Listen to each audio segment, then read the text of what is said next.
Je pense qu'on en a besoin. D'ailleurs, je pense que les gens, qu'il y a des participants, et il y a quelqu'un qui vient de poser une question si ça va être en anglais ou en français. Je suppose que ça va être en anglais. Voilà, donc est-ce que nous lançons, Joumana, donc tu nous dis. Let's switch to English. Ça c'est Hailina. On ne va pas attendre Michel, il va nous rejoindre tout à l'heure. Michel est à Denis. Il est en vacances à Denis. J'espère qu'il aura un réseau. Hello everyone. Welcome to Banque BEMO's third webinar about our crisis management. While we could certainly use the whole hour to speak about the problems we're facing, we choose instead to focus on what solutions are available at hand. More specifically, we explore them through the angle of 5 next-generation leaders who have used the crisis as an opportunity to reinvent themselves within their organization. What stands out in all of them is their strong conviction and belief in our beloved country. Some of them even came back from successful careers abroad to take part of our rebuilding. Let me introduce each of them.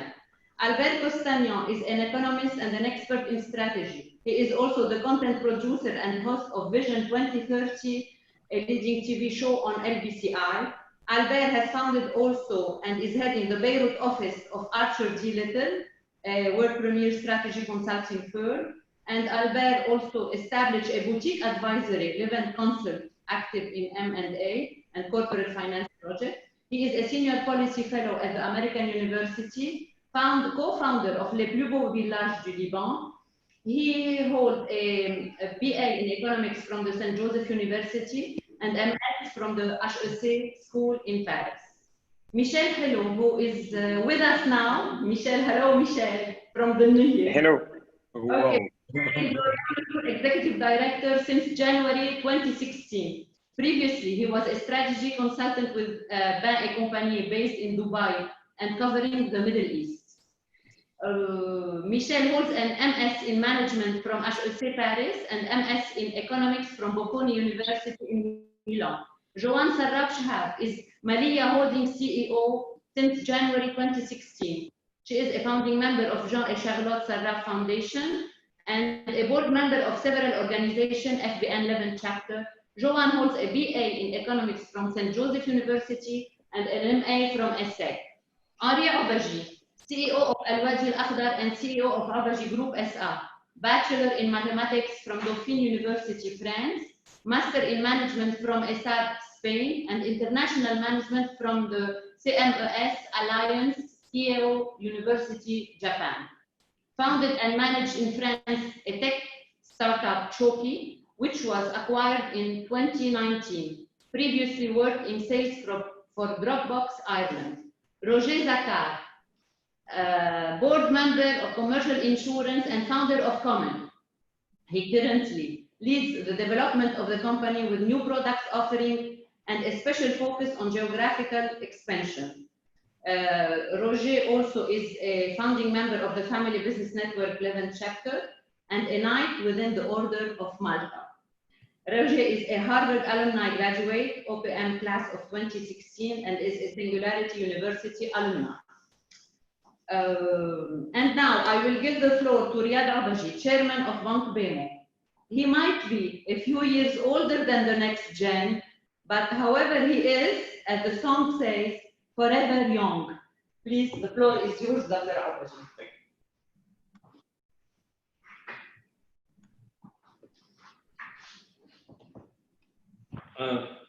Thank you very much, Joanne. As a member of the younger next gen, I'm very happy to begin this session. It is really a defining moment. It will determine who stays, who leaves, and who gets stronger and better. The present government of Lebanon succeeded in wiping out 30% of the wealth invested in Lebanon by different stakeholders. But it is not the end of the game, because at least half of the Lebanese wealth and activity is outside of Lebanon and remained almost unscathed. Lebanon will rise again. And now we hear from from our fantastic representative of the young gen, what they are doing, what they will do. Before I give the floor, what did we do as BEMO? In fact, we did on two directions, protect and develop. We catered for our people, our clients, our systems as much as we could. And we intend to take advantage of the crisis. I think that Roger is going to speak a little bit about what he's doing, because he's very optimistic about what this crisis will bring for businesses that are agile enough. The world will be different. In our case, we will become more and more virtual, and we will, through this, increase the return on capital, using more efficiently the capital we have. Several of you have already heard about the CHO, and I will not dwell on it, but the idea is to make the most of the capital we own. Before leaving the floor to Albert, I would like to say that whatever happens, our biggest asset is the trust that we have in each other, that people have in us. And this we will maintain and develop. Albert, the floor is yours. Thank you very much. Thank you, Riad, for those nice words and for the hope.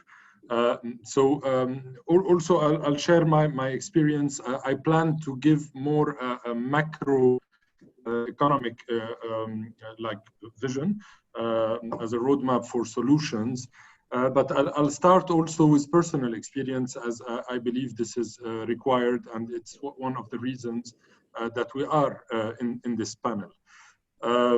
So from a personal point of view, I agree. Roger said something very beautiful, that he perceived this crisis in a positive way. I agree, and I'm seeing it also from my personal work.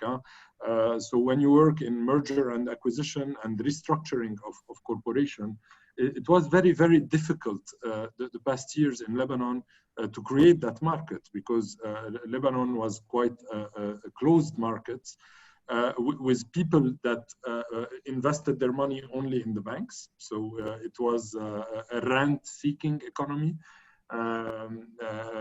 People used to put the money in the bank and get interest, and they used to go have fancy lunches, and that's it. It was not really productive. And also from the point of view of corporation, there were subsidized kind of a lot of family corporations that are more or less inefficient. So everyone was like living in a lethargic mode.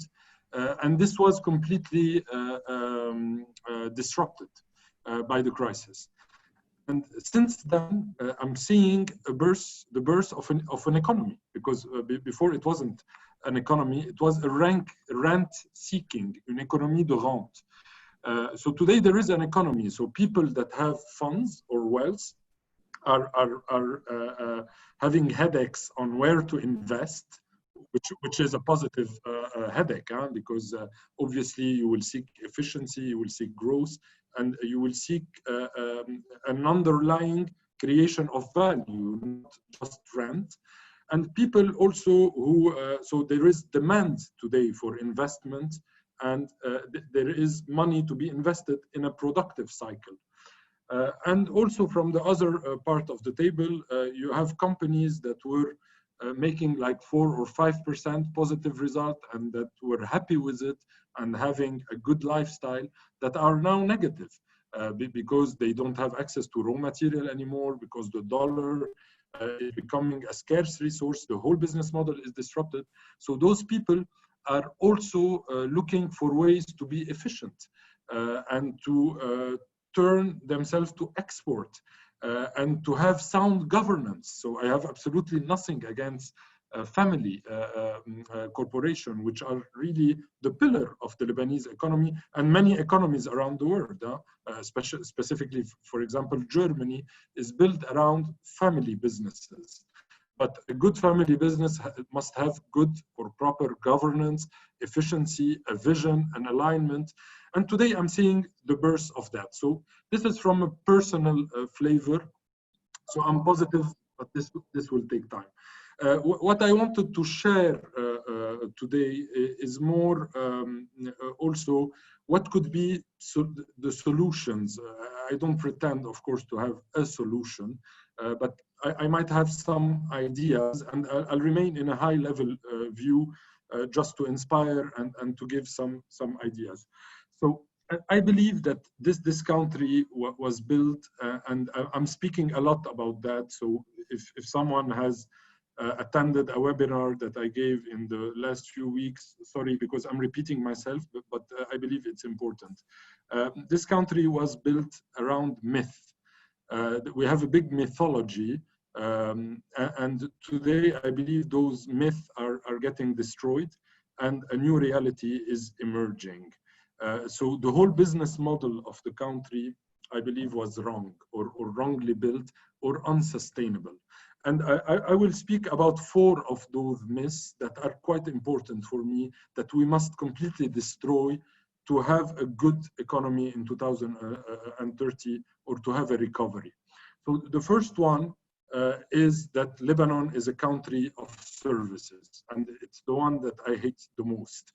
It is in the framework of the Lebanese mind that Lebanon is only about services. So that led us to a country in which agriculture is 3% of the GDP and industry is less than 15%. It was 14 point something. And the rest is services. Services are not resilient to a crisis. And when we have a crisis like today, we find that Lebanon is unable to produce practically anything. The whole value chain is imported. Even in the few agricultural products that we do produce in Lebanon, the raw material are imported. This is very dangerous for the country. We are not creating any value added. 86% of our food is imported. So for me, we clearly need to destroy that myth and to turn toward a productive economy. I'm not saying about killing the services, not at all. And the services will develop and will be much more sustainable if they rely on a true agriculture and a true industry. The second myth is that Lebanon is only driven by private sector. So we don't care about public sector. Let's care about only the private sector. So this is also very destructive because the public sector is the regulation. The public sector is the rule of law. The public sector is the infrastructure. The public sector is the public goods, the production of public goods. And now we are seeing in Lebanon that everything that is public is a failure. We don't know how to manage our waste. We don't know how to manage our water. We were the water spot of the area. Now we don't know how to manage that anymore. We don't have utilities or electricity and so on. No public transportation. And all this is harming the private sector at the end of the day. And you know this indicator about ease of doing business. I didn't track the last figure, but I believe we were like 124 out of 140 countries. So this is all detrimental for the investment and the private sector. The third myth is that we can live without a fiscal system. We can just avoid paying taxes. This, we call it in Arabic, shatara Lebanese. We always find a way not to pay taxes. We don't trust the government, and we are living like that. This is linked to the second myth. And I believe also this is very, very, very harmful because we created a society of inequality. It's one of the most unequal society in the world. In Lebanon, the top 1% richest, they have 25% of the national income. And the bottom 50%, they have only 10% of the national income. So we cannot live in a non-fair environment. We should create fairness in the system, and Lebanon is really a non-fair environment. The fourth one is that we can separate politics from economics. So we can have a very good economy while having lousy politics. Also, I don't agree for obvious reasons. Politics cannot be separated from economics. Economy is about planning, it's about rule of law, it's about regulation, which I already said. And politics, it's not about I like this guy or I dislike this guy. It's about policies and real choices that we must debate, and as a society, we must take action and have a choice. So I believe also we should reform the politics of this country, have the rule of law, have a monopoly of violence for the stability, to be able to have a clear roadmap and a recovery in 2030. In my conclusion, so I would say, I also say that very, very often, I go back to the definition of the crisis, the Greek definition of crisis, which is, I'm reading here, it's a turning point of a disease, that change which indicates recovery or death. So I believe we are at the true tipping point.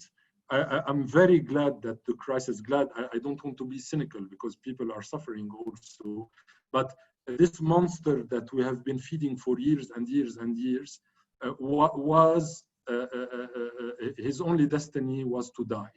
And I'm very happy that he died now, and that we have the opportunity to recreate the business model of this country and the political and the social contract of this country on sound basis. So thank you. Thank you for that. Joanne, would you contribute, please? Yes, sure. So hello, everyone. I'm going to be focusing my talk today on how businesses can be agile enough during these difficult times for not only surviving, but also for going after growth opportunities, same as you are all trying to do on a daily basis. So first of all, we should obviously all expect to do much more effort than before to get the same or even less valuable outcome. By effort, I mean the one that is directed towards the authorities, our suppliers, clients, but also employees. On the other hand, we have to be able to strike the right balance between short-term improvement and long-term value. This means that profitability is no longer the absolute priority for the time being.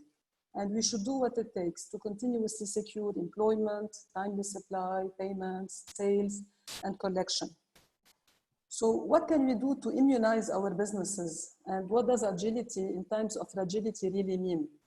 Well, depending on sectors, it could mean moving people around according to needs, launching rapidly new products and services in line with new consumer habits, going after new export markets and or distribution channels, being transparent and exchanging information with peers, planning for the coming months and sometimes weeks, because even though we can no longer project ourselves like we used to, we still have to plan for the short run and act holistically to ensure the sustainability of our businesses, since it's obvious the crisis is here to stay. So in times of crisis, we all know that cash is key. So adapt your cash flow management accordingly. Make sure to secure enough stocks in case we face again supply disruptions, like those we saw in the past period.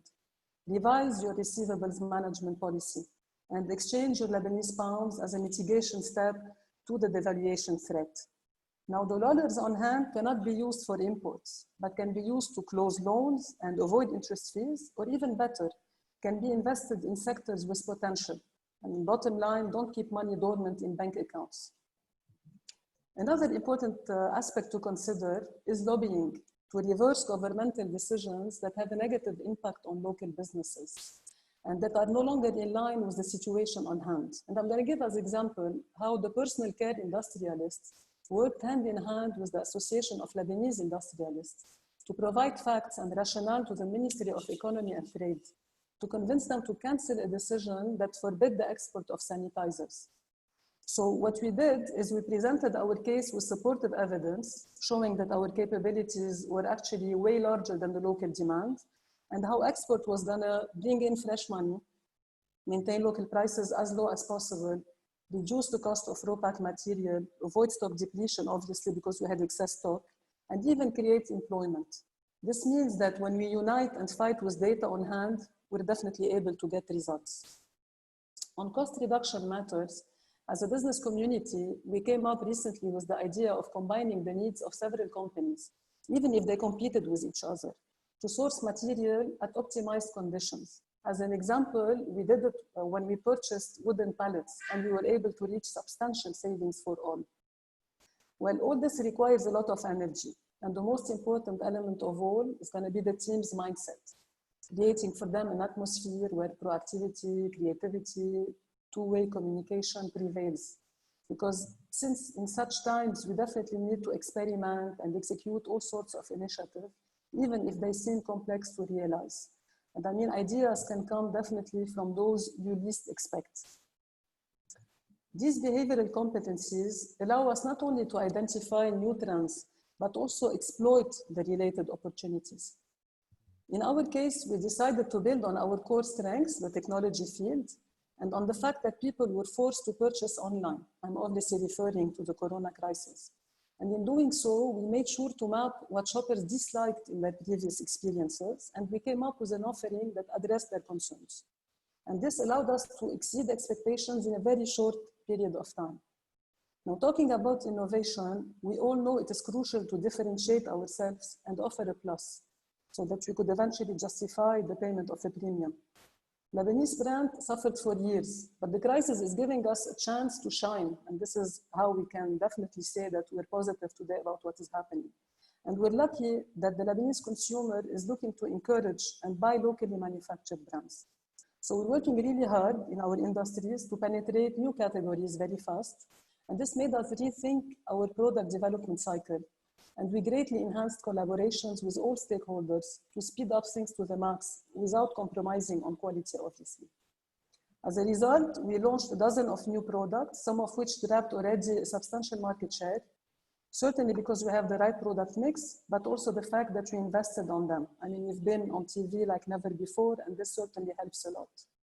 So in conclusion, I would advise companies to have a crisis committee in place that worries and orchestrates what needs to be done next. And more importantly, that ensures that discipline is maintained across the different layers of the organization. By splitting the responsibilities, each team would be focusing on delivering upon specific action items rather than panicking and stressing over the situation. And this brings also security to the lower levels. So I can tell you that the crisis is the best leadership development program one can experience. It brings out the best or worst in you. And the key ingredients to succeed would be guidance, communication, empathy, and ensuring a culture of trust and care. So bottom line, in challenging times, surround yourself by colleagues that are able to work tirelessly and passionately and are able to leverage the efforts of their direct reports. I mean, I'm blessed to have that at least. Thank you. Thank you, Joanne. Thank you, Joanne. Michel, Helou, so you are part of a business that was hit by crisis several years ago and in a worldwide mode. So what can you tell us about crisis? How are you overcoming the global and the Lebanese crisis, and do you believe in this country? Bonjour Albert, bonjour à tous. Je vais parler en français parce que j'ai eu l'autorisation de Joanne de m'exprimer en français. Merci Joanne pour ça. Je pense qu'une des solutions à la crise, comme on parle de solutions à la crise, c'est entre autres la richesse de l'éducation et de l'identité culturelle et linguistique qu'on a au Liban. Et je pense que c'est un des éléments qu'on est en train de perdre, et on le voit aussi avec l'état dans lequel est l'éducation aujourd'hui dans le pays. Et bon, pour moi, évidemment, étant donc à L'Orient le Jour, étant le directeur de L'Orient le Jour, je fais tout pour essayer de préserver cette francophonie, mais je pense qu'en général, la spécificité linguistique du pays est quelque chose de très important et un des atouts phares avec le niveau d'éducation et de culture pour redémarrer par la suite. Au Liban, on n'a pas de gaz, mais on a des cerveaux, et il faut que ces cerveaux travaillent si on veut faire repartir l'économie. Nous, à l'Orient, qu'est-ce qu'on a fait? Je vais essayer de raconter ça brièvement. en fait, on a vraiment subi le retournement total, en fait, la transformation de l'économie du pays. On l'a subi presque intégralement. Il y a quelques années, notre business model reposait surtout sur de la publicité qui venait des secteurs principaux de l'économie, donc le secteur bancaire avant tout. Depuis 2020, on a quasiment eu 0 pub de banque, mais jusqu'à présent, c'était une part très considérable de notre chiffre d'affaires. On avait de la pub du secteur automobile et de tous les autres importateurs qui s'est aussi effondré. On avait de la pub de l'immobilier qui s'est effondré avec le reste du système. Donc ce système-là, ce modèle économique-là qui générait la majorité de nos revenus a été complètement disrupté par la crise, mais on le vit depuis longtemps parce que pour nous, c'était une crise structurelle avant d'être une crise liée juste à la situation économique au Liban. C'est-à-dire que la plupart des annonceurs avaient commencé à aller chercher leurs moyens de communication ailleurs, notamment sur les réseaux sociaux.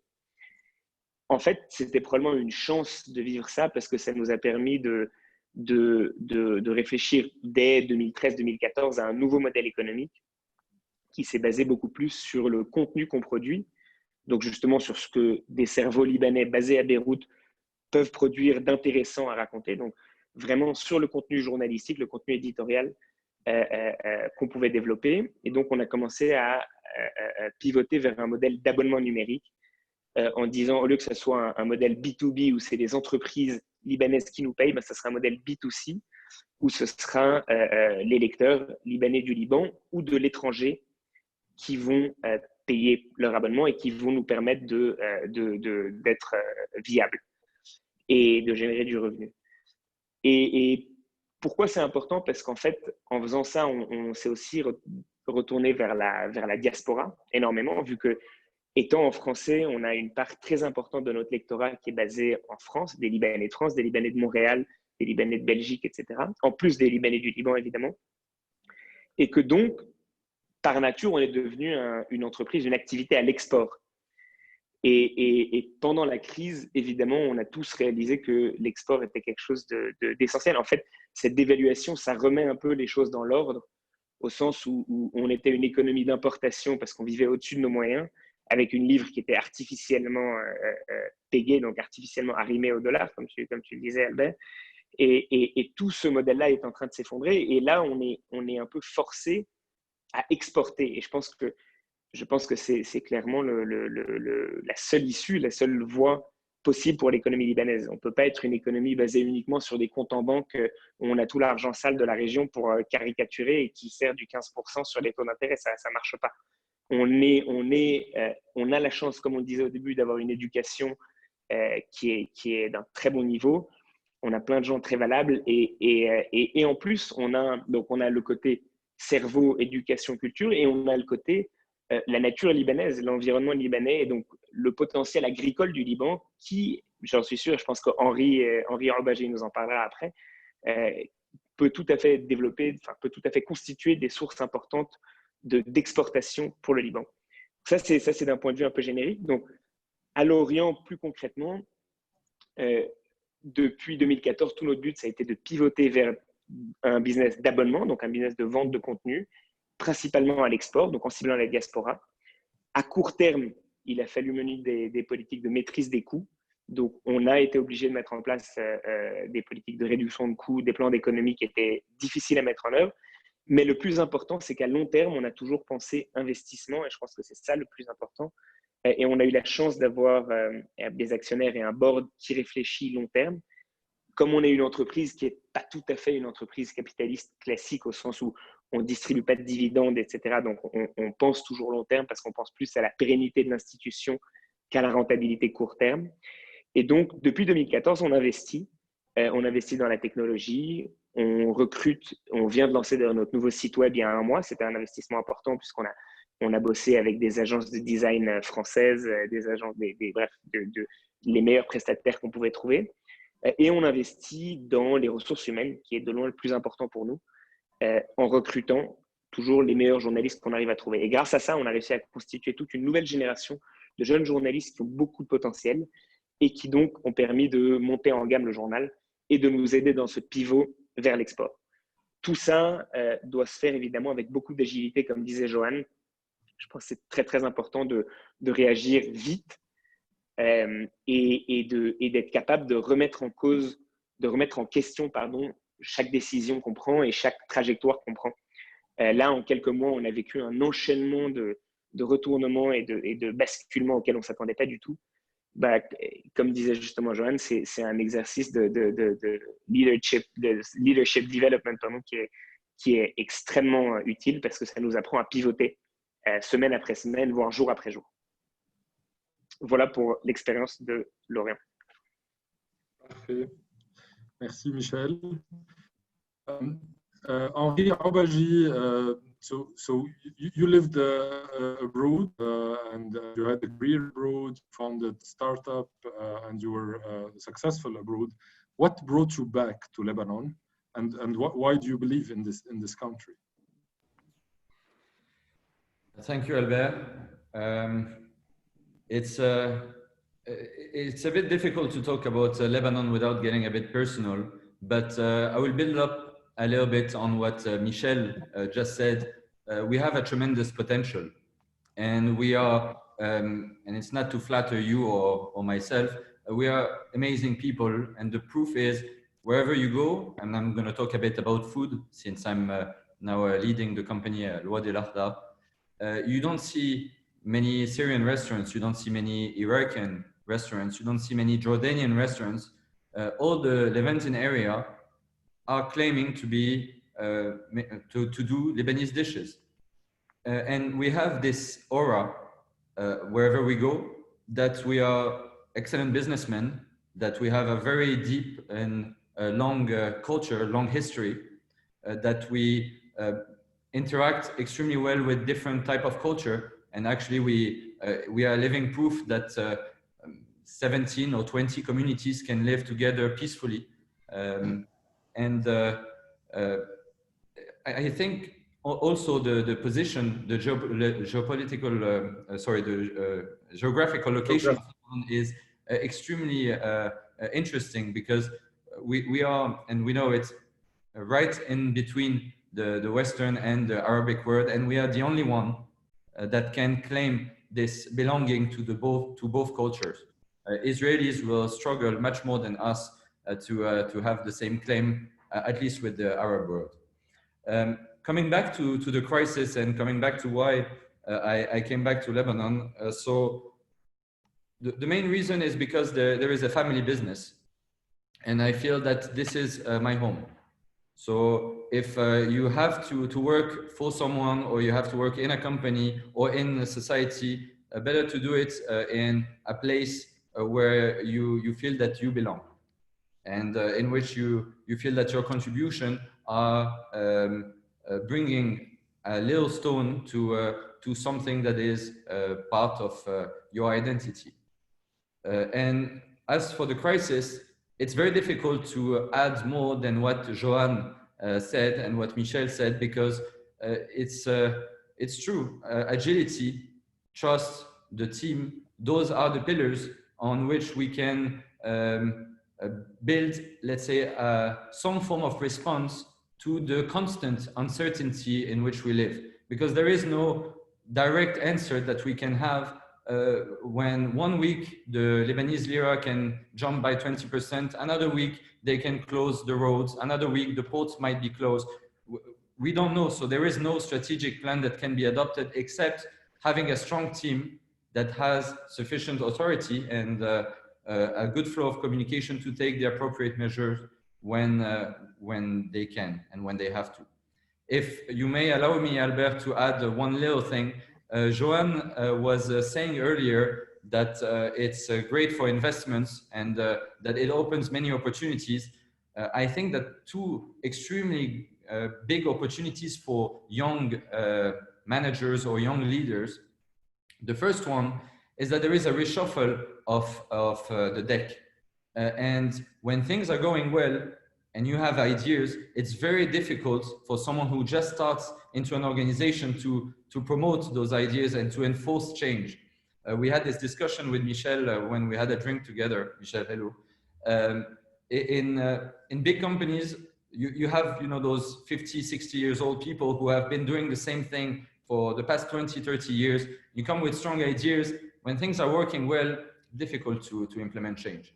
But when the rope is shaking, the boat is shaking, then of course you are more legitimate to promote and to push this change. The second thing is with the banks, as you said, Joanne, investment, yes, but also swapping, because the banks have been taking, I'm of course excluding BEMO, who has been an extremely good bank, but most of the banks in Lebanon, at least in the case of Wadi, have been charging us high interest rates that are not really rational when you think about the growth of a business.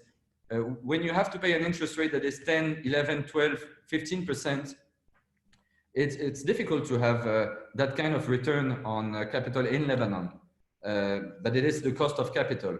And thanks to the crisis, we managed to swap the bank debt with private debt from people who didn't want to leave their money idling in the bank. So just to build a little bit on that, not only on the investment part, which is very important, Joanne, but also in reducing our interest expenses. Perfect. Thank you for that.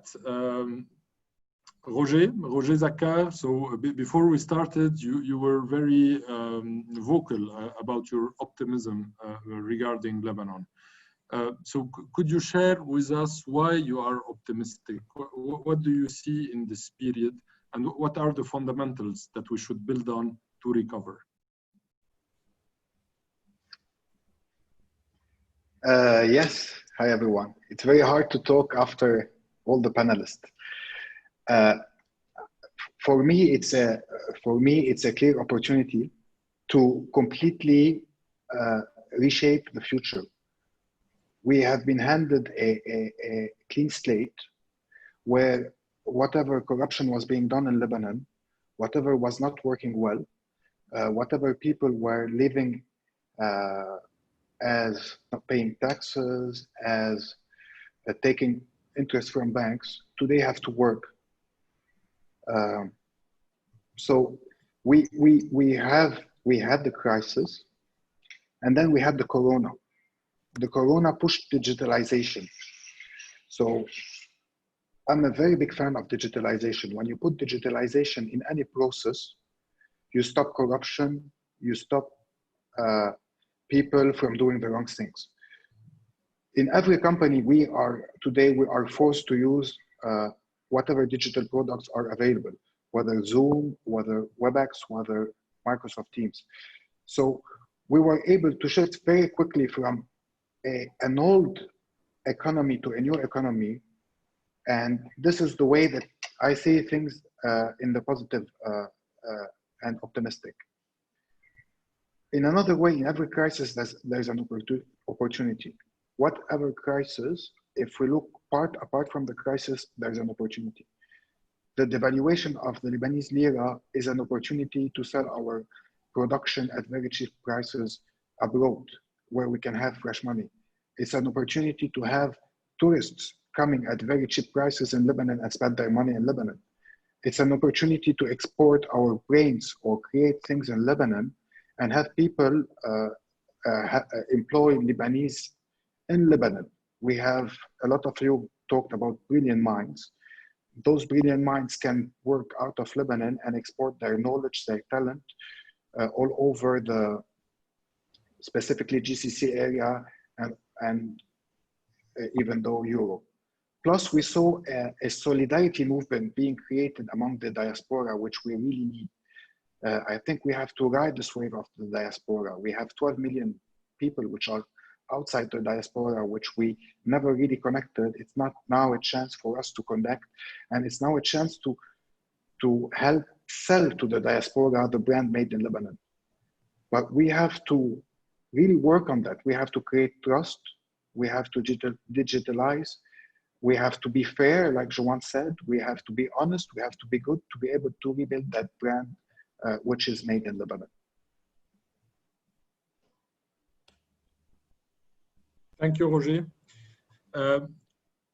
We have here a question, so please, for all the attendees, any question that you might have, please type them, and the panelists will be really happy to go through them.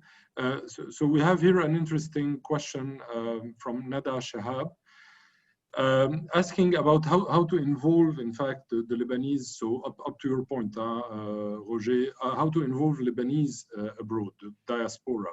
So she is saying that the Lebanese people outside, which are 4 times more than in Lebanon, why don't we create an offer for those people, like a fund or an offer to include them in the eco tissue of Lebanon? And she is saying also that this could be secured by the authorities or regulators in the country. So who wants to address that? So maybe Roger or Riad or Henri or Joanne or Michel. So who want to step in? I can step in. My only concern is we don't want, this question keeps on coming back. We don't want to ask people for money. We need to sell, we need to provide a service, we need to create a value, we need to create a brand to get those people to come and invest in Lebanon. We've seen a lot of people going, why don't we create a fund? Why don't we wait for the government to create that fund? I don't think it's the right way to go. The way we did it, the way Michel did it, the way Henri did it, and the way Joanne did it, is that we created a product, a need, a brand, a value that we can now sell to the diaspora. And I think the way that we should say things, and instead of asking the diaspora to hand us money, is that we have to nurture the talents that we have, and then the diaspora can come and buy that products. Henri told us that the Lebanese food is something that everybody loves. We want the Lebanese to come and buy Lebanese foods. Joanne told us that they are doing sanitizers cheaper. We want people abroad to buy our sanitizers. We are being to sell insurance because of our digitalization, or because the low cost of our staff or the devaluation is cheaper. So we want people to come and buy services from us. Albert is writing articles for L'Orient, Jour. So the way that we have to see is not, we don't want to wait people to come and help us or give us money or create $100 million or $1 billion fund. On the contrary, what we should do is create value. And once you create value in the market, then that value you created can be exported. Perfect. Another interesting question, so about maybe the immediate or the near-term future, maybe to Joanne.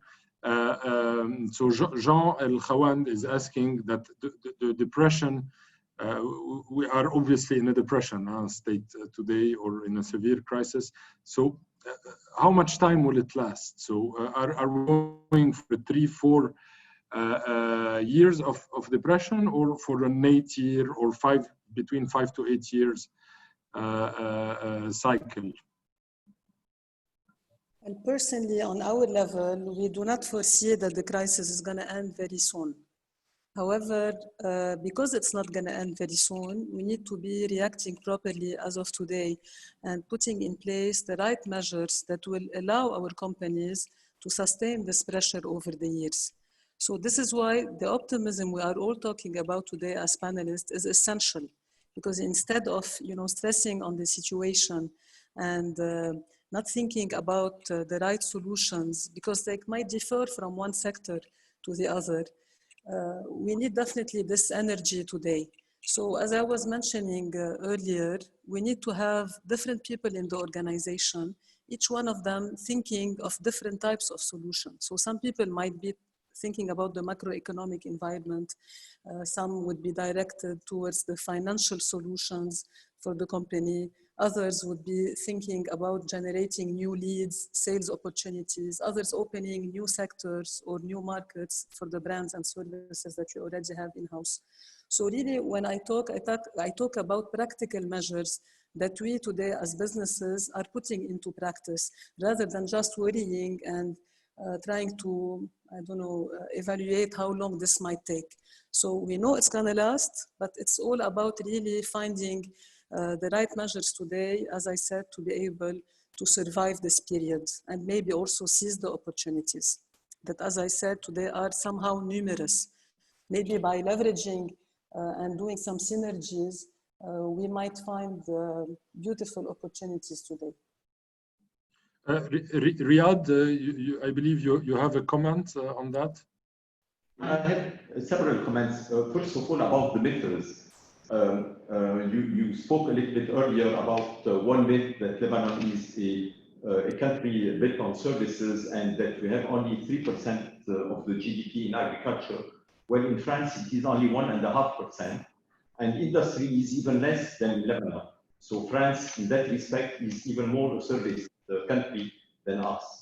I would like also to answer to another myth that Lebanon is not exporting. Lebanon is exporting services, in fact, much more than we know, because the statistics are not giving the right figures. So I don't think that we should go into industry and agriculture as a way to get out of the problem. I think that we should base ourselves on our present strengths and maybe develop others, but we should not destroy what we have just because we have a romantic view of what we should be. We should be what we are and even better. Now, exports, I think that what we can export easiest is services.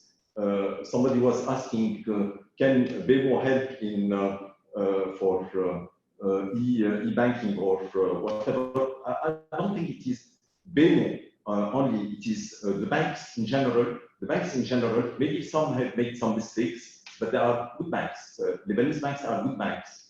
And we should not do what the government aims to do, which is to liquidate half of the banks, thinking that this is a rentier economy and we should get rid of it. No, we should, in the contrary, we should strengthen it, because this is one of the exports we are doing. The Lebanese banks were exporting services to other, to people outside of Lebanon. We know from our bank how much fees we were charging foreign clients. These are export of services, and other banks were doing the same. The insurance was also putting fees on people who were outside of Lebanon. So these are also export of services. We should do as much as we can in what we are already doing, and we should try to do them better. So not revolution, evolution for the better. This is what we should do. Thank you. Perfect. There is a question also to all the panelists about the financing of this new economy. So we all agree here that we are at the tipping point, and new industries or new services must be created. So who will finance all that? What are the means of financing today? And is the financing restricted? And this is the sense of the question I've got here. Is it only restricted to the 1% elite part of the society, or could we give people access to financing? I can give an answer, but I don't want to. Please do. No, please do, and then we will shift. Please do. In fact, banks have a lot of liquidity. The problem they have is that with the decisions that were taken by the government, they don't have enough solvency. They don't have enough capital, because their capital was wiped out by provisions that were imposed by the standards, the international standards. I think that banks have to be allowed to work with lower than the international standards. Also, that the central bank should stop saying we should take so much provision on the deposits you have with you or with us. And if this happens, then the banks have a lot of liquidity to lend to the economy. And I think that this is what banks should do. They should lend to the economy. This is what BEMO is doing. We have decided to lend to clients again. And I think that all the banks should do the same, to lend, because if we don't lend, if banks don't lend, we are going to have an even bigger depression than what we have today. So we should lend for good businesses, businesses that are generating revenues outside, not only industry or agriculture, but anything that generates lawyers who are working outside, architects, whoever is working outside, we should lend them money so that they generate enough exports, because we need now to restore our foreign exchange liquidity. Perfect. Another question that was a bit repeated in the same sense about corruption. Corruption in Lebanon. So maybe Michel can give us his insight on that. How can we fight corruption in Lebanon? So is that possible, and what are the means to do it? Because obviously, as one participant or attendee is saying, that the diaspora or even the resident can never trust the country if the corruption continues like the current system is. So what are your views on that? I think it's a key point, clearly, and on that point, as opposed to Roger, which I really enjoyed what Roger said, but I wouldn't be optimistic on that. I think that as long as we don't have a system that with a proper governance, with a transparent rules and with authorities that we can trust, there's no way we're going to bring back investments and that the economy is going to restart. On that point as well, I think that our role as managers, like the question is, what are the topic of this debate is, what are the solutions to the crisis? I'm not a macroeconomist, so I cannot tell you, from a macro perspective, what's the solution to this crisis. However, what I know is as you rightfully said, Albert, there is no way we can keep splitting politics from the economy and from businesses. I think that managers like us have to be involved, have to be committed, and have to take a stance when politics go wrong. I don't think we can stay, in such a corrupt system without saying anything, and especially while entering the system and playing by the rules of this corrupt system. I think that we should refuse that. Obviously, on the short term, it would be a loss, but on the longer term, at least we're trying to build something, and we're not, playing a game that we knew a couple of years ago was going to go bankrupt. I think so.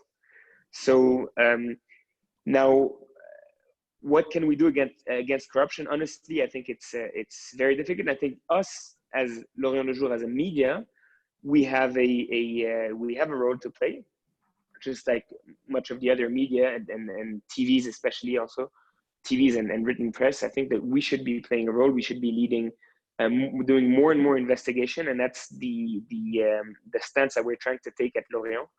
But it's a lot of work. It's a lot of investment. You need to develop new skills. You need to recruit the right journalists.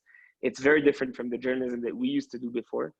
But I think that inevitably, this is what people want to read. This is what people want to know. And this is part of our mission. So we will do as much as we can in order to fight against corruption by disclosing what's going on behind the curtains, especially given the number of scandals that have been disclosed recently. It's crazy. Like every week there's a new scandal, and we're talking massive scandals. We're not talking small rashwet and stuff like that. We're talking scandals with involving hundreds of millions and billions of dollars. So definitely we need to do something to fight against that. But apart from that, I think it really, apart from the fact of not entering the game, I think that the only proper way to fight and to eradicate corruption from here comes from the top. It comes from the people that we're going to elect, and I hope that we're going to elect different leaders at the coming elections, and that we're and that these people will be trustworthy and will really start fighting against corruption. that means having real, commission de contrôle et des cours des comptes and real agencies that are able to impose, to ensure transparency at each and every process. Independent judiciary, this is obviously essential, and this will not come from us managers, will come from the Ministry of Justice, so from the politicians that we or from the parliament. So we need to impose it through the coming elections. And even international donors or the diaspora or whoever cannot help us on that. I think they can put pressure, but it will only come from us, from the people who we elect and from the decisions that they take once they are in power. I agree, Michel, and I would like to add also that I believe so that corruption have been addressed from the angle of the people that are in power, especially in the last few months. So the narrative was that those people are corrupted, let's change them and have clean people instead. So yes, this is obviously a solution, but I believe that we are missing a big part also of the problem while saying that, because the problem is in the system. The system that we have in Lebanon, the governance system that we have in Lebanon is a system that creates corruption. And those leaders are the infant of this system.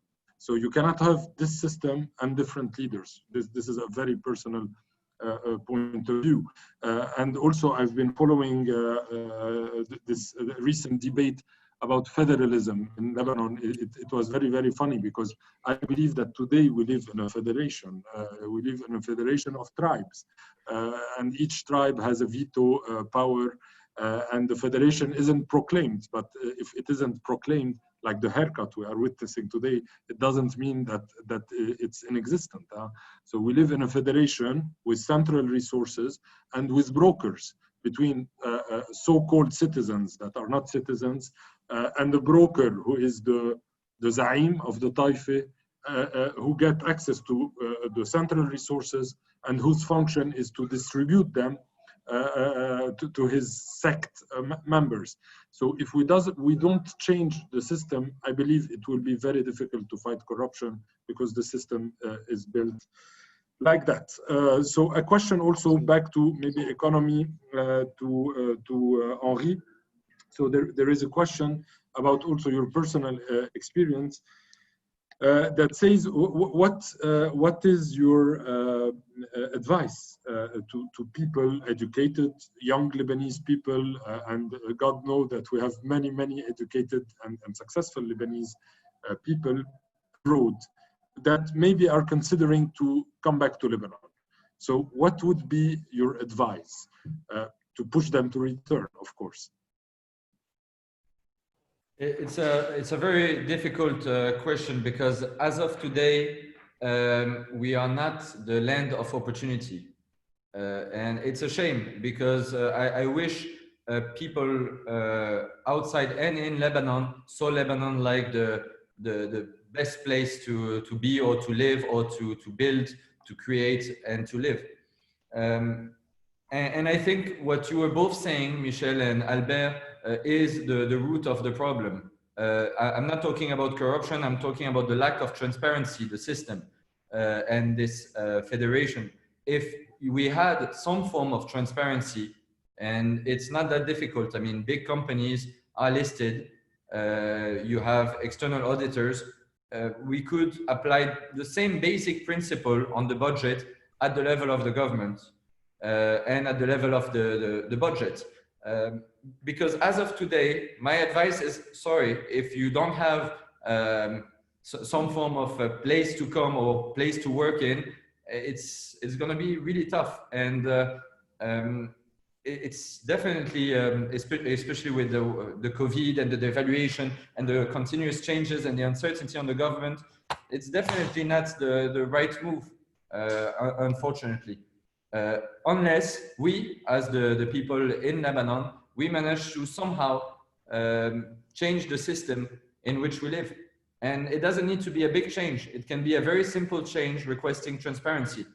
And from that, bit by bit, those infants of the system will evolve or will be removed. Thank you, Henri. I'll have one last question for each panelist from the question of the audience, because we are due to finish now, so I'll take an extra question.